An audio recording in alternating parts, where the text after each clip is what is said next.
am I? Mm. Oh, hello. Oh, hello.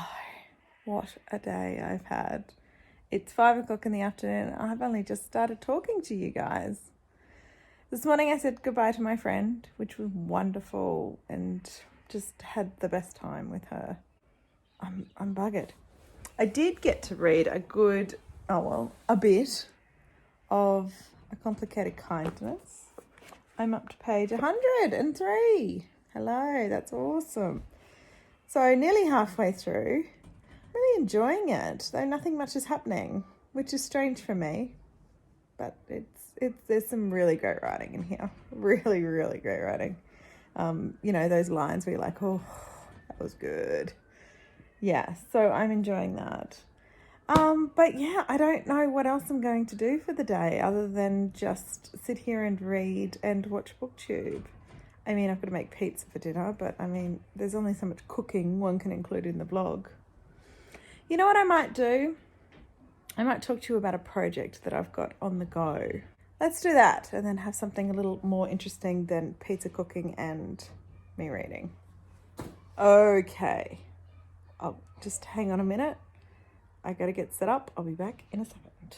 Okay, I've set myself up here because this is a bit of a process.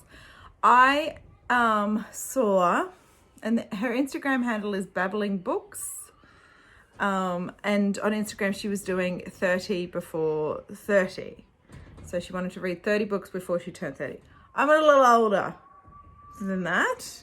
So I decided I turned 39 this year, so I thought I'll do 40 books before 40. So yeah, these are my books. I just picked them off my shelves of the ones that are there that I have to get to. And here they are. So I'm just gonna run through them quickly because otherwise we'll be here all day. I wanna read My Brilliant Career by Miles Franklin, a total Australian classic. And I really think that she might be a really cool chick. So I wanna really find that out for myself. This is Room for a Stranger by Melanie Chang, another Australian author. Is this her debut? This is her first novel. She wrote a short story collection called Australia Day. I just saw that in the blurb.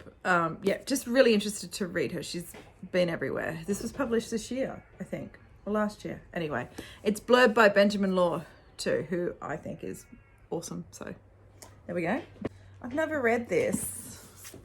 The Light Between Oceans. And this is kind of a big hit overseas as well, right? Yeah, it's about in 1926 and these lighthouse keepers, this boat washes up and it has a baby in it or something, and they have the big mystery surrounding that. I've never read it, so probably should. Oh, this is interesting. This one book by Alexis Wright. Right now I'm struggling to get through Carpentaria by Alexis Wright. But this book has always interested me. Alexis Wright is an Indigenous author who's well acclaimed here in Australia. And I hadn't read any of her books when I started putting this list together. But now that I've read Carpentaria, I'm a little more wary, but we'll see.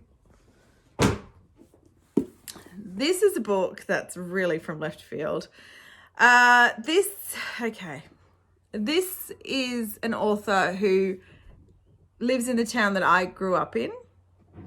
And this book perhaps mirrors some of the behind the scenes politics that goes on in the town I grew up in. So I've always been interested to read it and see that whole dairy farmers, developers, kind of people, environmentalists struggle, and see how much it does mirror what actually happened in the town I grew up in. So yeah, I've been meaning to get to it for so long.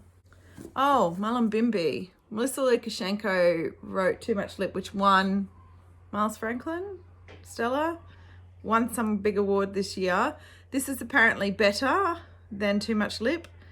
I enjoyed Too Much Lip, but it was kind of moderate, middle of the road kind of stuff. So yeah, I cannot wait to read this because lots of people say you have to. So I'm going to. Oh, Annabelle Crabb, because I love her. This is her book that was written, I don't know how many years ago. It's kind of just about Yeah, why women need wives and men need lives. It's not a man bashing book, but it's sort of about how women, even though they work, get lugged with most of the domestic chores and kind of the philosophy around how that just kind of happens in relationships. So I like Annabelle Crabb a lot. Questions of Travel by Michelle de Kretzer. Michelle de Kretzer wrote, oh my gosh, a book that I love. I can't remember.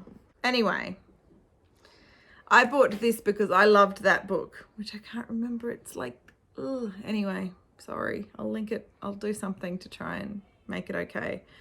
Yeah, so I've wanted to read this for ages. It won a lot of stuff and it's blurred by Hilary Mantel. So, gosh, got to give that a go. Oh, Nest. Inga Simpson is an Australian author who I adore. And this is the last book of hers that I'm yet to read. And then I'll have read all of her books. And hopefully it'll be a clean 5-star sweep because so far I've loved everyone. Ooh, my fingers are crossed. Oh, I don't know why this one's here. This is a classic. And it's there, and I always look at it and think, oh, I should just bloody read it. Yeah, it's just one of those ones that I've always just wanted to get to so that I can have an opinion on it too. You know those ones? So, another one. Everybody's read Jane Harper, and every time somebody finds out that I read, they're like, oh my God, have you read The Dry by Jane Harper? And it's like, no, I haven't. These sort of things don't really interest me. The outback murder mystery. Is it a murder? Or there's, I don't know. And is there like a cop? Yes, policeman Aaron Falk. I don't know. They never interest me, no matter where they're set. But I'm an Australian. I was promoting Australian books because I believe that we have fantastic writing here, and I haven't read one of the most internationally famous ones. So I'll read it before I turn 40. Oh, gosh. Benang by Kim Scott. This is an Indigenous writer. This is so well acclaimed, this book as well. It's kind of about discovery of culture and the influence that white people had in kind of diluting cultural traditions, I think. That's my understanding. So, yeah, I'm really excited to finally get to this one. Murray Bale. I've never read Eucalyptus. Oh, my goodness. It's kind of one of those ones that I don't know if it's a classic, but everyone knows Eucalyptus by Murray Bale. But I think this man owns a eucalyptus farm, and he says to his daughter that she's not allowed to marry anyone who can't name all the different varieties of eucalyptus trees on his farm. And as we know, there's a bucket load of eucalyptus species. So I don't know, but I think there's way more to it than that. That's just all I remember from the blurb. And we've got Fishing for Tigers by Emily Maguire, another apparent must read. But it's kind of interesting. This woman like moves from California because she's leaving this really horribly abusive relationship and goes to Vietnam, Hanoi, and meets this Vietnamese Australian boy, and then starts this kind of love affair. And then, you know, all of her friends are worried sick about her. I don't know. Interesting premise. I've never known anybody to do that, so may as well read it in a book. This is The Yellow House by Emily O'Grady, another Australian author. This child's point of view reminded me of the Sophie Laguna books. Don't know if it can be as good because to me Sophie Laguna is the best writer of child's point of view I've ever known. But anyway, I digress. And this is like family mystery stuff, and the 10-year-old cub has to sort it all out. It's got to do with a yellow house on a hill. This is Extinction by Josephine Wilson. This is about a man who's retired, wasn't too keen to retire, but now has plenty of time to delve into family secrets and be faced with all of the stuff that he's kind of pushed into the background for most of his life. And there's some sort of relationship with the neighbor. Okay, this is the Feel Good Hit of the Year by Liam Piper. It's a memoir, and this is kind of interesting to me because It's about reflection on childhood. So Liam grew up with really free-loving alternative parents, and what that led him down was a path of drugs and dealing and petty criminal stuff. But then once he did all that, then he started reflecting on what that kind of counterculture, I guess, that subculture of that alternative lifestyle, what he adopted from that when he didn't adopt kind of the ethics behind it. Very interesting thought patterns. And I would really, I don't know, it struck me, this book, so I want to read it. Here's The Fragments by Toni Jordan. I don't really know. It's like about a woman whose book got burnt, but there were pieces of it, and then they were on display in Brisbane, and woman goes, a bookshop owner, she goes and she sees all of these, and then it leads her, she meets someone in the crowd and blah, blah, blah, blah, leads her down this bloody path of finding out who the author is, and I don't know, something like that. Literary mystery. Oh, I haven't read Solari Gentile, and I only just picked this up. I've watched Mel rave about this series, Mel's Bookland Adventures, and it's an Australian author, never read, so before I'm 40. Is Wintering by Chrissy Kneen. I will read it in winter. I was supposed to do it last winter, but I didn't. This is very atmospheric mystery stuff set in Tasmania. It's maybe 2018 this book was published. Yeah, so relatively new, but Chrissy Kneen's kind of a well-known name in the Australian literary scene, so keen to dive into that. Oh, I've got a short story collection. This would be one of the short story collections that I wanted to read. So many people say it's amazing. Yeah, it's kind of about a collection of stories about Australians, but maybe immigrants and people living in Australia, but from different cultures, perhaps. I could be wrong with that, but I'm interested. Got Sagaland by Richard Feidler. Oh, and who else? Kari Gislason. Richard Feidler is an Australian name. If you can get the podcast called Conversations, he's an amazing interviewer and a very clever man. This is the story of him and Kari, I guess, traveling around Iceland and going to the places where all the old Icelandic folktales and Viking stories are set. And yeah, relaying those stories with some reflection because they're in that landscape, I think. Always wanted to read it. Interesting one. I've never read this author. I have no desire to read his most famous book, The Slap, because I've heard too many crazy things about it. This has been around and I know it, but Steve Donahue tipped me over the edge. He said it's a fantastic book. So I was like, really? Something to do with a kid who gets pushed in the swimming world and then doesn't want to do it anymore. But apparently so much more than that. I've never seen the ABC series. I don't know. But it's kind of one of those ones that I've always wanted to pick up since Steve spoke about it anyway. And then I've never read The Book Thief. And everybody has read The Book Thief. So there we go. That's my Aussie contingent in the 40 books. I don't know how many were there. Let me go and get my others. Okay, this is No Friend But the Mountains. This man was detained on Manus Island, which is one of our disgusting offshore detention centres, but that's a story for another time. And he sent a series of text messages to a journalist in Australia, and the journalist put it into this book. So I think it's about his experience leading into becoming a refugee, and then also his experience on Manus Island.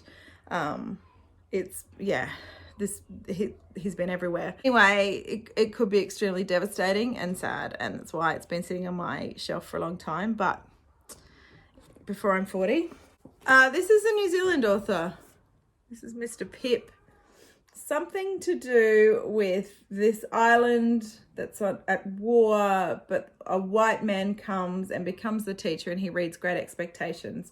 And the hero of that Dickens book is Pip. I didn't know that until I just read it there.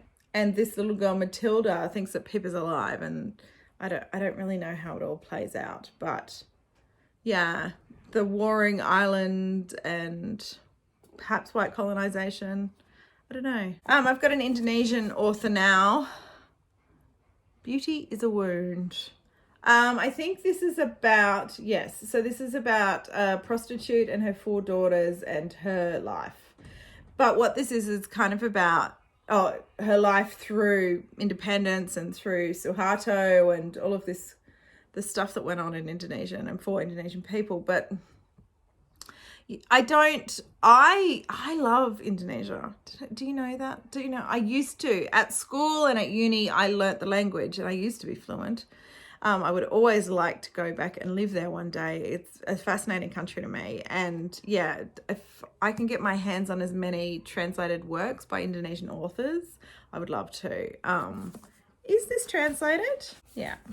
So translated from the Indonesian by Annie Tucker. Interested to read with an Indonesian point of view. So yeah, really excited when I found this book and definitely want to get to it soon. Oh, Anne Patchett, just because everybody says it's awesome. I should never run with that, should I?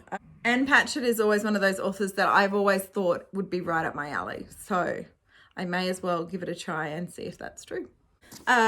Really always been interested in this book and it's been on my shelf for so long. This is the one about 2 women and one becomes a slave trader's wife and one becomes a slave and they're sisters. Yeah, so I don't know, but I'm excited. This is a weird one.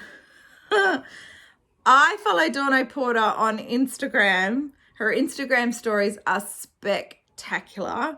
And because of that, I've always wanted to read one of her books. And I found this in a op shop, so we'll see. I haven't read Pachanko yet. And I need to. Because another one that should be right up my alley. Can't wait. Very excited.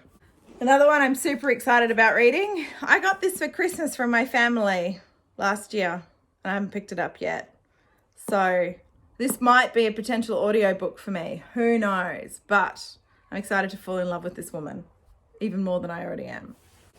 I haven't read Gilead, another right up my alley that I've never picked up kind of thing. Yeah, I just have to get it done, really, and find out for myself if it really is great. This was on my list. I've always wanted to read this series. And then Jason from Old Blues Chapter and Verse is doing a Cromwell-a-thon. So I'm going to read this in January with Jason and I'm very excited about that. That couldn't have come at a better time. So yeah, I really think that I love this. Barbara Kingsolver, nature writing, apparently. Am I right? With Prodigal Summer. I've read, what have I read? What's the big Barbara Kingsolver novel? Like, what am I doing here? It's not Unsheltered. It's, oh my God, I've had a really long day. I'm sorry, but you know what I'm talking about. The Poisonwood Bible. Oh God, thank God. I read that, loved her writing. So yeah, I don't know why it's taken me so long to pick up another book, especially if this is nature writing. So hooray. A man called, what's his name? Ove. Never read it. Frederick Buckman is one of those authors that's all over BookTube all of the time. So yeah, I want to give him a go. Oh, I've never read this either. And this should be right up my alley as well. This Jessie Burton novel. This is set in 1686, historical fiction. I mean, you can't go wrong. Look at that cover. It's just beautiful. And she's just brought out another book, hasn't she? So I would like to get this read because I think I'm going to love it. Got 3 more. We've got The Green Road by Anne Enright.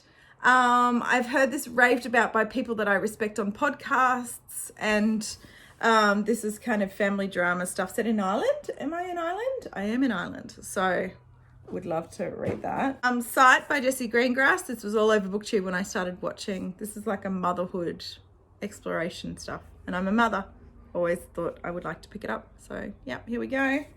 And then lastly, the 40th book is Sarah Women, When God Was a Rabbit. I've read Tin Man, adored it. So yeah, always wanted to pick up more of her work. And yeah, saw it on my shelf and had to include it. So there's 40 books. Obviously there's many more that I want to read, but these ones were on my shelf, and when I put together the list, these are the ones that I picked. So the idea is to get all these read before November next year. So yeah, I'll have to read a couple a month, I suppose, starting this month. I need to get onto that project, don't I? But anyway, I just thought I'd share that with you. I was going to do a separate video and all that jazz. It just never happened. Oh, it's just... my booktube scheduling is non-existent, but we all know that, don't we? That's why Vlogmas suits me so well. I'm really excited to read every single one of them and finally be able to make my decision around that. Yeah, there you go, 40 before 40. Right, now I have to put all those books back on the shelf. Jeez. This is the behind the scenes of booktube that nobody understands, is these stacks of books that you pull out and then don't go back for 2 days. But I'm going to do it now. So I'll do that and then maybe read. I don't know. Who knows what the day's going to hold. But it, like I said before, it's pizza and reading and booktube watching. So I hope that content satisfied you. It's fun. I'm glad I finally shared that with you. Those books have been sitting up there waiting for me to do that video for a very long time. Okay, let me put the books away.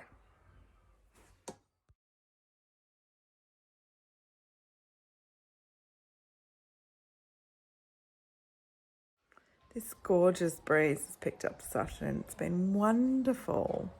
I haven't read anything. I've been catching up on booktube and Vlogmas and having a wonderful time. So much fun seeing everybody's videos. I just haven't been able to do all of the things, so there's a bit of a backlog there. But I watched Tom reads things, and him and Mark put up their gorgeous decorations. I need a staircase to put a garland on. Their tree's amazing. I had a ball. Oh, that breeze. Yeah, heaps of other. Watched Bert make pasta. I had a great time. I just put Fitz to bed, and now I'm going to crawl into my bed and watch some more booktube and just save the reading for tomorrow. I think that's what's going to happen. Anyway, I'm just going to sign off from this vlog. Yeah. And we'll catch up tomorrow. I'll start recording a lot earlier tomorrow. Okay, everyone. Good night.